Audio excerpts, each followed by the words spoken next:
Good afternoon, folks. The next section of First John that we're going to look at is First John 1:5 through First John 2:2.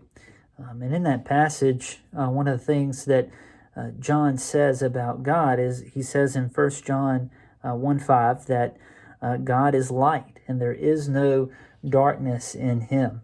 And so as we think about this idea of God being light, I want you to imagine that you were descending down into a cave, and when you enter a cave, perhaps at the entrance, you can look into it and you can see a little ways, but you can tell that the further you would get into the cave, it would get darker and darker, but you can still turn around and you can see the light at the entrance of the cave. But if you kept going into the cave and you kept descending and going down, down, down, it would get darker and darker and darker until you get to a point where perhaps you couldn't turn around and see the light from the entrance to the cave anymore. And if you went down far enough, perhaps you couldn't hardly see your hand in front of your face. It would be utterly dark.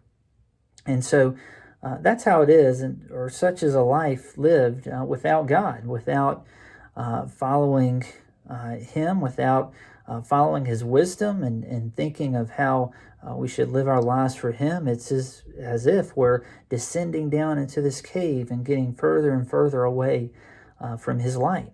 John says that God is light. If we cling to Him and continue to pursue Him, we'll have Him to guide us, right? We'll never walk in darkness. We'll never be lost, so to speak. We'll always have Him guiding us in our lives. And so think this week how God can be light in your life, how He can shed His light on your situation, shed His light on the things that you're going through. And so whatever burdens you're feeling, let His light guide you. Have a blessed day.